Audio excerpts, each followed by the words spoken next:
Students, differential equations का numerical solution find करने के लिए हमारे पास एक न्यूमेरिकल मेथड है जिसको हम रुंगी कुत्ता मेथड का नाम देते हैं।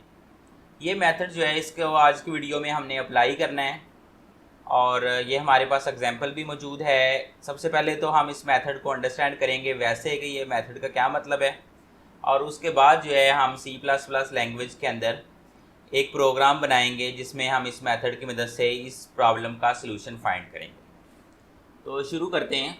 सबसे पहले मैंने आपको ऑलरेडी जो बताया है कि न्यूमेरिकल मेथड होता क्या है। न्यूमेरिकल मेथड से मुराद ये है कि आपके पास कोई डिफरेंशियल इक्वेशन है, उसका इस तरह का ग्राफ आ रहा है और उस पर आपको एक पॉइंट का पता है जस्ट, जिसको आपने नाम दे दिया लेट्स से x(n)(y)(n) का। अब आपने इससे जो है वो इससे कोई नेक्स्ट पॉइंट फाइंड करना होता है जिसको हम नाम देते हैं xn+1 yn+1 का। शुरू में बिल्कुल हमने आइलर मेथड स्टडी किया था जिसमें हमने सिर्फ इस पॉइंट के ऊपर स्लोप की वैल्यू को कंसीडर किया था। फिर हमने इम्प्रूव्ड आइलर मेथड स्टडी किया, यहाँ पे जो स्लोप की वैल्यू है उसको भी हमने इंक्लूड किया और दोनों स्लोप्स की हमने एवरेज ले ली। मैंने आपको बताया था कि आइडियली हमारे लिए बेहतरीन होता कि हम तमाम पॉइंट्स जितने भी हैं अंदर सब पे स्लोप कैलकुलेट करते और तमाम स्लोप्स की हम एवरेज वैल्यू को यूज़ करते। लेकिन डेफिनेटली इन दोनों पॉइंट्स के दरमियान इन्फिनिट नंबर ऑफ़ पॉइंट्स हैं, उन सब पे स्लोप की वैल्यू जो है वो कैलकुलेट नहीं की जा सकती न्यूमेरिकली और उसका एवरेज फाइंड करना पॉसिबल नहीं है। तो डेफिनेटली हम लिमिटेड नंबर ऑफ़ पॉइंट्स पे ही स्लोप फाइंड कर सकते हैं। तो जो हम मेथड्स में आगे की तरफ जाएंगे, हमारे मेथड्स ज़्यादा बेहतर होते जाएंगे, हम ज़्यादा पॉइंट्स पे स्लोप की वैल्यू को फाइंड करेंगे। तो यहाँ पे हमारे पास जो है आज की वीडियो में रुंगी कुत्ता मेथड, इसमें हमने फोर्थ ऑर्डर मेथड स्टडी करना है और इसमें हम जो है वो 4 पॉइंट्स पे स्लोप को फाइंड करेंगे। सबसे पहले हम इनिशियल स्लोप जो हमारे पास होती है इस पॉइंट पे स्लोप, उसको हम नाम देते हैं K1 का। यहाँ अपने साथ ही कर लेता हूँ ताकि आपको नज़र आता रहे। तो सबसे पहले हम K1 को कैलकुलेट करेंगे। K1 हमारे पास होता है f(x(n)(y)(n),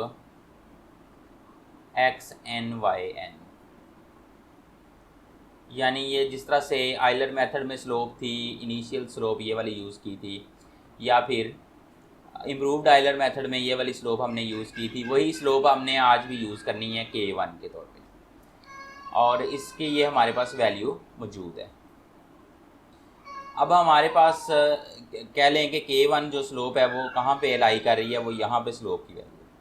अब नेक्स्ट स्लोप जो है वो हम फाइंड करेंगे K2 पे, और ये स्लोप की वैल्यू होगी f(, यानी अब दूसरी जो स्लोप K2 है वो दोनों पॉइंट्स के मिड में फाइंड करेंगे। यहाँ पे हम K2 फाइंड करेंगे और ये हमारे पास आता है xn। ये टोटल डिस्टेंस हमारे पास अगर h है नीचे वाला, तो ये जो डिस्टेंस इस पॉइंट तक होगा ये हमारे पास क्या होगा, ये h/2 होगा। तो हम xn में h/2 ऐड करेंगे। उसी तरह से yn में भी हम h/2 को ऐड करते हुए साथ मल्टीप्लाई करेंगे K1 को, तो h/2 इंटू K1 आ जाएगा। मतलब ये है कि यहाँ वाली स्लोप को हमने कंसीडर किया है, उस स्लोप के लिहाज से हमारे पास ये जो है वो हाइट आ गई है, और उस तरह से हमने yn में h/2 K1 ऐड कर दिया है। h/2 K1 आप समझ लें अप्रॉक्सीमेटली ये डिस्टेंस है।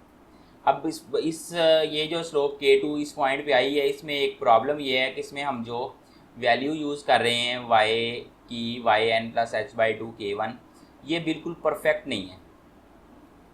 इसमें काफ़ी सारा एरर जो है वो हो सकता है, और उसको जो है वो रिड्यूस करने के लिए हमारे पास एक तरीका है कि हम इसी पॉइंट पे दोबारा स्लोप फाइंड करेंगे और उसको नाम देंगे K3 का,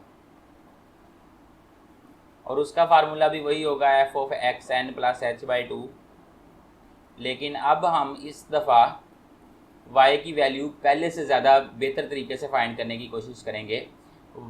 yn+h/2 K1 की बजाय अब K2 आ जाएगा।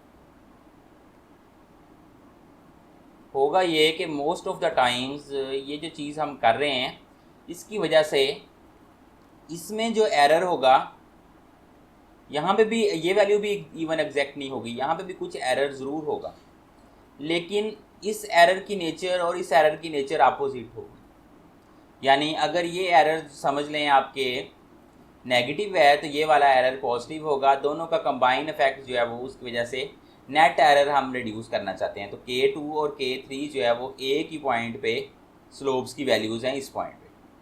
उसके बाद हम K4 फाइंड करेंगे बिल्कुल पहले वाले तरीके से। उसमें f के साथ xn प्लस h आ जाएगा और yn के साथ h जब ऐड करना है तो स्लोप को मल्टीप्लाई करना होता है। तो यहाँ पे स्लोप हम ये वाली यूज़ कर रहे हैं K3 वाली। तो ये हमने K1, K2, K3, K4 4 slopes find कर ली हैं। और एक्चुअली करना हमने ये होता है कि इन स्लोप्स की एवरेज वैल्यू को ही हमने यूज़ करना होता है। तो हम कह सकते हैं कि जो हमारे पास yn+1 है, अगर वो yn से हमने फाइंड करना है तो yn+1 is equal to yn plus h, और यहाँ पे किसी तरह की स्लोप ही आनी होती है और यहाँ पे कह लें कि एवरेज स्लोप। तो अब यहाँ पे हम इस तरह से एवरेज करते हैं, हमारे पास जो यहाँ पे स्लोप की वैल्यू है उसको हमने K4 का नाम दिया है। अब देखें कि हमारे पास 4 स्लोप्स हैं, K1, K2, K3 और K4। तो हम ऐड कर देते हैं K1 plus K2 plus K3 plus K4। अब हमारे ज़हन में एक और बात आती है, हम कहते हैं कि जो सेंटर में स्लोप है ना उसका ज़्यादा रोल है, क्योंकि सेंट्रल पॉइंट जो है उस पर स्लोप का इन्फ्लुएंस उससे अगले पॉइंट्स पे भी है, पिछले पॉइंट्स पे भी। जबकि यहाँ पे जो स्लोप है ना उसका इन्फ्लुएंस सिर्फ एक तरफ है, एक तरफा है। यहाँ पे स्लोप का इन्फ्लुएंस भी एक तरफा है। तो मोस्टली जो न्यूमेरिकल मेथड्स होते हैं उसमें जो सेंटर पे वैल्यूज़ होती हैं उनको ज़्यादा इंपॉर्टेंस दी जाती है। तो इनको हम ज़्यादा इंपॉर्टेंस देने के लिए इनके साथ 2 लगा देते हैं, जो मिडल वाली चीज़ें। अब हमने एवरेज फाइंड करनी है, तो ये असल में चारों क्वांटिटीज़ की एवरेज नहीं होनी बल्कि वेटेड एवरेज होनी है, जिसमें इनका रोल ज़्यादा होना है। अब इनके कोफिशिएंट्स का सम देखें तो आपके पास 6 आ रहा है, तो 6 से डिवाइड कर, तो इस तरीके से आपके पास yn+1 आ जाएगा। अब अगर इसी प्रॉब्लम में आपने करना हो ये फाइंड, जैसे आपके सामने प्रॉब्लम गिवन है, तो आपने f(x, y) की जगह क्या यूज़ करना है?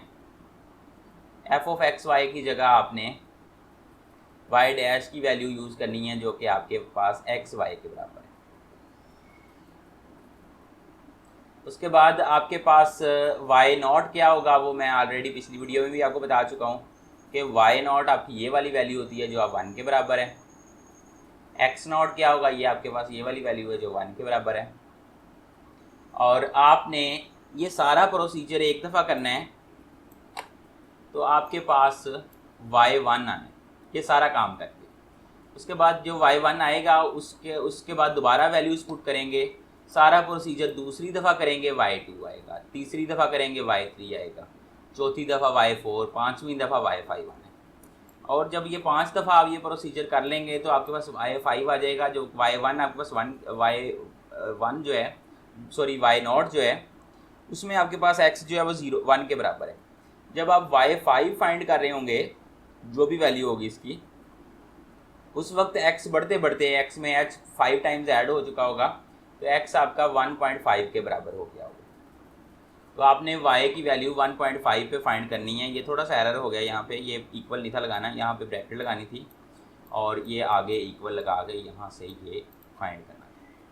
तो y ऑफ 1.5 की वैल्यू फाइंड करनी है, तो y5 जो है वो एक्चुअली आपका y ऑफ 1.5 होगा, जो कि आप फाइंड करना चाहते हैं। तो 5 दफ़ा ये प्रोसीजर करना है। मैं प्रैक्टिकली इसलिए नहीं करके दिखा रहा कि उसमें बहुत ज़्यादा टाइम लग जाएगा चीज़ों को सॉल्व करने में, और कम से कम आपको समझ आ गई होगी, आप खुद से सॉल्व कर सकते हैं।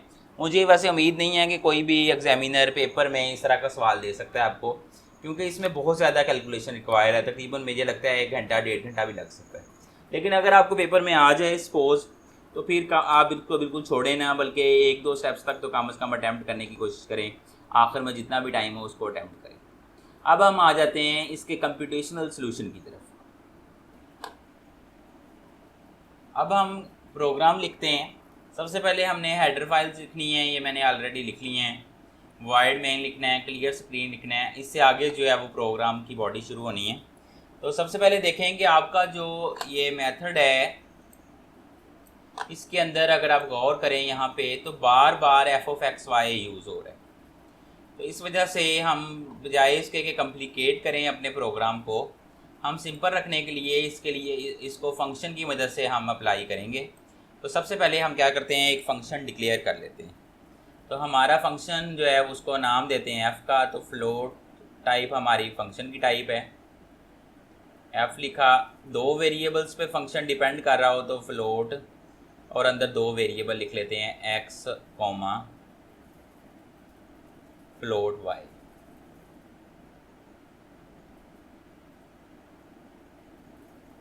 उसके बाद इसको टर्मिनेट कर दें, या आपने फंक्शन डिक्लेयर कर दिया। अब आपने जो वेरिएबल्स यूज़ करने हैं प्रोग्राम के अंदर उनको डिक्लेयर करें। नॉर्मली हम वेरिएबल्स यूज़ करते हैं, x यूज़ करते हैं। प्रीवियस जो हमने प्रोग्राम किया था उसमें x यूज़ किया था। यहाँ पे अगर मैं x डिक्लेयर करता हूँ तो यहाँ पे मैंने ऑलरेडी किया हुआ है, इस वजह से ये डबलिंग तो होती है, लेकिन ये प्रोग्राम समहाउ रन कर जाता है। मैंने रन करके देखा इसको। फ्लोट x करेंगे, उसके बाद आपके पास आ जाएगा y के लिए दो वैल्यूज़ होती हैं, एक पिछली और एक अगली। तो y प्रीवियस, y नेक्स्ट, और उसके बाद हमने h को लिखना होता है। मैं ये सारा काम आपको सी लैंग्वेज के अंदर भी करके दिखा सकता था, लेकिन वो मैं आपको बाद में शो करवाऊँगा वो प्रोग्राम। लेकिन यहाँ पे इसलिए मैं खुद हाथ से लिख रहा हूँ कि मैं आपको हर चीज़ यहाँ से डिफ़ाइन कर रहा हूँ कि ये कैसे आ रही है। अब देखें कि यहाँ पे मैंने फंक्शन डिक्लेयर कर लिया, K1, K2, K3, K4 भी चार चीज़ें हैं, इनको भी मैंने यहाँ पे डिक्लेयर करना है। तो यहाँ जब यहाँ पे मैंने लिखना है ना इसको प्रोग्राम के अंदर, तो मैं यहाँ पे लिखूँगा K और आगे लिखूँगा 1। नॉर्मली स्टूडेंट्स क्या करते हैं, वो K के साथ सबस्क्रिप्ट में 1 लिख देते हैं, ये गलत होता है। सी लैंग्वेज के अंदर आपके पास ऐसा कोई सबस्क्रिप्ट नहीं होता। तो आप सी लैंग्वेज का अगर प्रोग्राम लिख रहे हो तो K के साथ 1 डालो, K के साथ 2, ये वेरिएबल का नाम इस तरह रख सकते हो आप, K3 और K4। ये मैंने चार वेरिएबल के नाम रख लिए। अब सबसे पहले देखें कि हमारे पास जो x को हमने वो वैल्यू देनी होती है जो x की स्टार्ट में होती है, और यहाँ पे x की वैल्यू मैंने ऑलरेडी बताई थी, x0 की जो है वो आपके पास 1 के इक्वल है। ये प्रोग्राम की बॉडी में ही आप इसको वैल्यू दे दो, x0 इज़ इक्वल टू 1। अगर आप चाहो तो आप यूज़र से भी ये वैल्यू ले सकते हो। C out please enter value of x0, C in x0 x कर लोगे, लेकिन यहाँ पे मैं इसको वैल्यू असाइन कर रहा हूँ x0 इज़ इक्वल टू 1। मेरे पास जो y की वैल्यू है इनिशियल, उसको मैंने y प्रीवियस में रखना है। y प्रीवियस भी मेरा इस वक्त जो है वो 1 के इक्वल है, y0 मेरे पास जो था वो 1 के इक्वल था। अब उसके बाद जो है वो h की वैल्यू को यूज़ करेंगे, h हमारा 0.1 के इक्वल है। अगर आप किसी प्रोफेशनल पर्पज़ के लिए या किसी पर्सनल पर्पज़ के लिए आप ये सारी चीज़ें अप्लाई कर रहे हैं और आपको h अपनी मर्ज़ी से रखना है और आपके पास कंप्यूटर है, तो कोशिश करें h को छोटे से छोटा रखें, मतलब 0.00001 रखें, ताकि एरर जो है वो बिल्कुल कम हो जाएगा। जितनी h की वैल्यू ज़्यादा होगी उतना एरर आपका ज़्यादा आएगा। तो h भी आपने रख लिया है। अब आपके पास जो है वो लूप स्टार्ट करनी है आपने, और कोई वेरिएबल मेरा ख्याल यहाँ नहीं है जिसको हमने वैल्यू असाइन करनी थी। तो हम लिखते हैं वाइल, हमने कब तक, सॉरी यहाँ पे एक गलती हो गई है, ये जो यहाँ पे x आ रहा है ना, x0 नहीं था, x0 हमारे पास 1 के इक्वल था, लेकिन हमने x0 डिक्लेयर नहीं किया हुआ यहाँ पे। तो हमने यहाँ पे जो है वो इसकी जगह x को 1 पुट करना है, x0 नहीं यहाँ लिखना। तो इसको अब ठीक कर ही लेते हैं। मेरे पास h आ गया है 0.1 के बराबर, और मैंने इसको भी करेक्ट कर लिया है। अब मैं आगे चलता हूँ। आगे जो है मैंने कंडीशन लगानी है वाइल लूप की मदद से। अगर मैं कंडीशन लगाता हूँ, पहले भी मैंने वाइल से ही सारे प्रोग्राम्स किए हैं। While x is less than equal to 5, less than equal to 1.5 पे आपने y की वैल्यू फाइंड करनी है। तो x के लिए आप ये कंडीशन लगाएंगे। ये कंडीशन है, यहाँ पे आपको जो प्रॉब्लम गिवन है उसमें ये y ऑफ 1.5 आपने फाइंड करना था, उस वजह से ये कंडीशन। अब यहाँ पे आपके ज़हन में आएगा कि K1 K2 K3 K4 को क्यों वैल्यू नहीं दी है, हम इसको बॉडी से बाहर क्यों वैल्यू असाइन नहीं कर सकते। तो ये काम जो मैंने जब आपको समझाया भी है तो मैंने बताया है कि ये जितनी दफ़ा आपने ये प्रोसीजर करना है, हर दफ़ा K1 K2 K3 और K4 को आपने फाइंड करना है। तो इस वजह से हम इसको बॉडी से बाहर वैल्यू नहीं दे सकते, बार बार ये करने वाला काम है, इसलिए इसको वाइल लूप की बॉडी के अंदर करेंगे। तो हम यहाँ पे सी लैंग्वेज के अंदर लिखेंगे K1 is equal to, while loop की बॉडी में गए, सबसे पहले K1 कैलकुलेट करें, f ऑफ एक्स एन की जगह आपके पास x आ रहा होगा और वाई एन की जगह आपके पास y प्रीवियस आ रहा होगा। तो ये लिख दिया, ये आपके पास K1 आ गया, इसको टर्मिनेट कर दें। उसके बाद सॉरी, ये K1 में भी अगेन गलती हो गई है कि K1 जो है वो आपके पास उसको आपने उस तरह लिखना है जिस तरह से कंप्यूटर में लिखते हैं।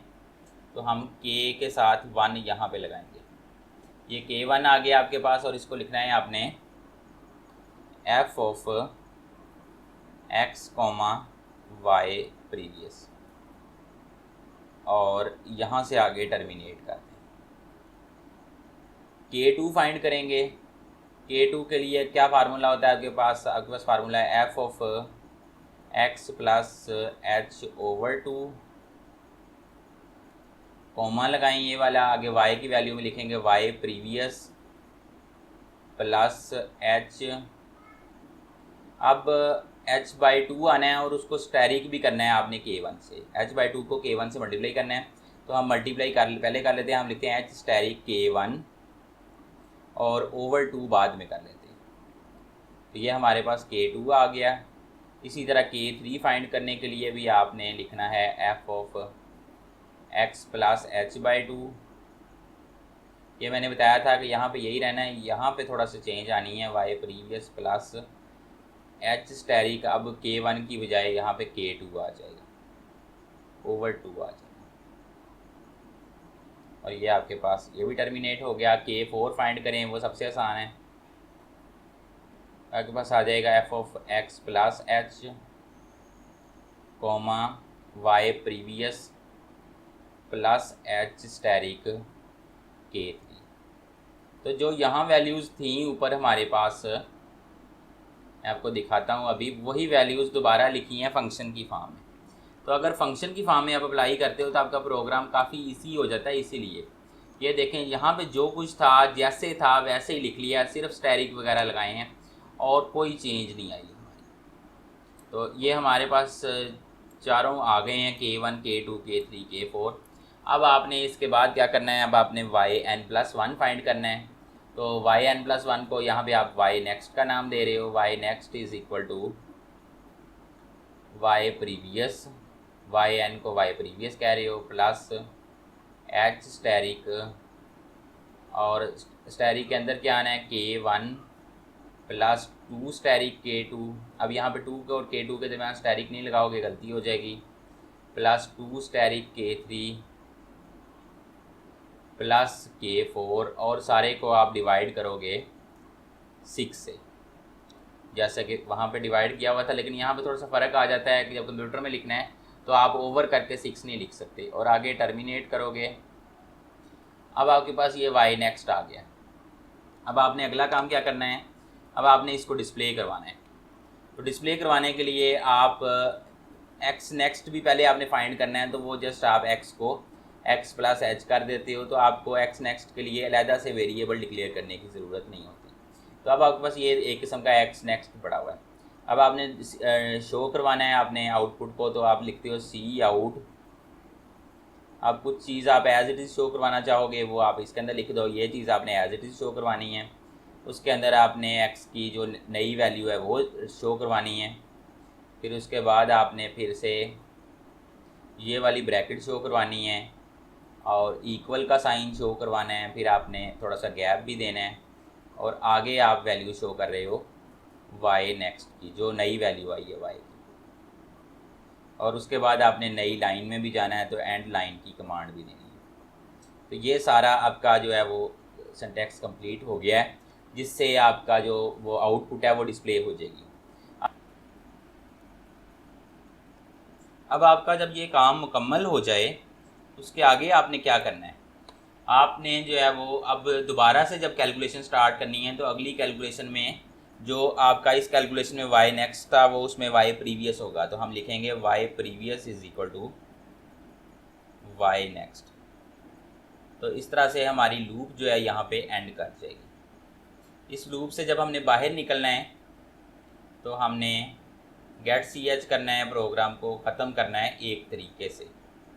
लेकिन अभी हमारा फंक्शन जो है वो डिक्लेयर करने वाला रहता है। हमें पता है कि y डैश जो है वो x y के बराबर है, लेकिन कंप्यूटर को नहीं पता, प्रोग्राम को नहीं पता कि y डैश की क्या वैल्यू है।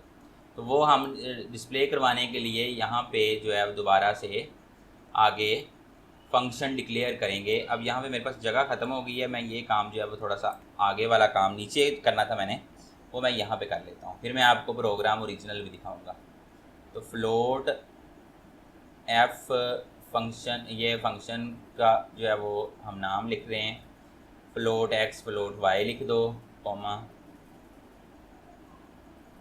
अब उसके बाद आपने जब फंक्शन की बॉडी में जाना है तो इतने ज़्यादा वेरिएबल्स रखने की ज़रूरत नहीं होती, डायरेक्ट से रिटर्न ही रख लो बस, और रिटर्न के अंदर वो चीज़ लिखो जो फंक्शन की वैल्यू है। मिसाल के तौर पे यहाँ पे आपके पास फंक्शन की वैल्यू थी एक्स टैरिक वाई, तो एक्स टैरिक वाई लिख दो आप, और यहाँ से टर्मिनेट कर दो, ये ख़त्म कर दो, तो ये आपका प्रोग्राम कंप्लीट हो जाएगा। और ये मैं अब आपको ओरिजिनल प्रोग्राम भी दिखाता हूँ कि वो कहाँ पे। तो ये मैंने प्रोग्राम जो बनाया था उसको मैंने ये आपके सामने डिस्प्ले कर रहा हूँ। ये सारी चीज़ें वही हैं जो तकरीबन मैं आपको बता चुका हूँ, और यहाँ पे कोई भी नई चीज़ नहीं है, आप इनको खुद से देख सकते हैं, सारा कुछ वही है। और आगे जो है ये फंक्शन भी डिक्लेयर किया हुआ है नीचे। तो ये हमने आइलर मेथड को फंक्शन की मदद से कर लिया। फंक्शन की मदद से आसान है। अगर यहाँ पे आप फंक्शन को वैल्यू को लिखने की कोशिश करो, मसलन एफ ऑफ एक्स वाई की जगह आप एक्स वाई मल्टीप्लाई करके लिखो, यहाँ पे x plus h by two y, ये सब कुछ करो, तो ये खासा मुश्किल होने वाला है। ये इतना आसान नहीं होगा आपके लिए, एक आप जो है वो इसको शायद प्रोग्राम ना कर सको। तो सिर्फ इतना सा काम है कि फ्लोट के साथ आप फंक्शन को डिक्लेयर करते हो। पहले स्टार्ट में आपने एक दफ़ा डिक्लेयर करना है, टर्मिनेट करना है, आखिर में डिक्लेयर करना है, टर्मिनेट नहीं करना, आगे बॉडी आनी है। और रिटर्न में जो भी चीज़ यहाँ लिखी है, जो आपको प्रॉब्लम में चीज़ गिवन है, वो आपने यहाँ पे जस्ट पुट कर देनी है। अब यहाँ पे देखो और कौन कौन सी वैल्यूज़ पुट करनी है। जो आपका एक्स नॉट होगा वो यहाँ पे आप लिख दोगे, जो वाई नॉट होगा वो यहाँ लिख दोगे, जो एच होगा वो यहाँ लिख दोगे। ये हर फंक्शन के लिए डिफरेंट होगा, हर एग्जांपल के लिए जब आपको एग्जांपल नहीं आएगी उसमें ये वैल्यूज़ चेंज हो सकती हैं। और जो y के अंदर वैल्यू लिखी होगी, जैसे यहाँ पे लिखा हुआ है y ऑफ 1.5, तो ये y के अंदर जो वैल्यू लिखी है आपने ब्रैकेट के अंदर, ये जो आपने फाइंड करनी है, उसके लिए आपने क्या करना है कि आपने x को लेस दैन इक्वल टू उस वैल्यू के रखना है। तो ये आज का प्रोग्राम हमारा तकरीबन ख़त्म हो गया। मैं आपको दो प्रोग्राम्स और दिखाता हूँ। ये जो है ये प्रोग्राम है, जब मैंने यहाँ पे सिर्फ ये बता दूं कि क्लियर स्क्रीन के अलावा हेडर फाइल्स नहीं है, क्योंकि जब मैंने प्रिंट किया था तो जगह थोड़ी थी। अब मैं आपको लेके जाता हूँ आइलर मेथड की तरफ। तो ये मेरे पास आइलर मेथड है, इसमें देखें कि सारा कुछ वैसा ही है, वही कुछ है, लेकिन यहाँ पे अगर हम आइलर मेथड को फंक्शन की मदद से करते हैं तो हमें जो है वो सारा कुछ वही करना पड़ता है। यहाँ पे गलती होगी, ये K1 K2 K3 K4 ये डिक्लेयर करने की ज़रूरत नहीं थी, क्योंकि ये इस्तेमाल नहीं हो रहे यहाँ पे। लेकिन अगर डिक्लेयर कर लें तो प्रोग्राम रन कर जाता है, इसलिए मुझे पता नहीं चला, मैंने इसको यहाँ पे लिखा हुआ है। आप इसको यहाँ से इतने पार्ट को जो है वो रिमूव कर दो, ये 4 वेरिएबल डिक्लेयर ना करो, बाकी सारा ठीक है। और ये कर भी दोगे तो प्रोग्राम आपका रन हो जाएगा, चीज़ चल जाएगी, मसला कोई नहीं बनेगा। और अगर आप कर रहे हो इम्प्रूव्ड आइलर मेथड, तो ये इम्प्रूव्ड आइलर मेथड की भी सारी स्टेटमेंट में सिर्फ यहाँ पे फ़र्क आ रहा है। और यहाँ पे अगेन ये चारों के जो है वो डिक्लेयर नहीं थे, उन्हें ये टर्मिनेटर लगना था, और बाकी सारा तकरीबन एज इट इज़ ही है। तो ये जो प्रोग्राम्स का मेयार आपको नज़र आ रहा है, इसमें यह फ़ायदा है कि अगर आप किसी एक को भी याद कर लो तो बाकियों में काफ़ी ज़्यादा सिमिलरिटी आपको नज़र आएगी। और इवन अगर आपका कॉन्सेप्ट थोड़ा सा डाउन साइड पे भी है तो आपको प्रॉब्लम नहीं होने वाली। एक चीज़, दूसरी चीज़ ये है कि मैं अब आपको प्रोग्राम की आउटपुट भी दिखाता हूँ। जो मेरा जो था रुंगी कुत्ता मेथड, उसको जब मैंने अप्लाई किया उसके लिए मैंने ये प्रिंट स्क्रीन की है, तो ये वैल्यूज़ आ रही हैं और ये काफ़ी ज़्यादा बेहतर हैं उन वैल्यूज़ से जो हमने आइलर मेथड से कैलकुलेट की थी। तो उम्मीद करता हूँ कि आज की वीडियो में जो भी चीज़ें आपको बताई हैं आपको अच्छी लगी होंगी। शुक्रिया, अल्लाह हाफ़िज़।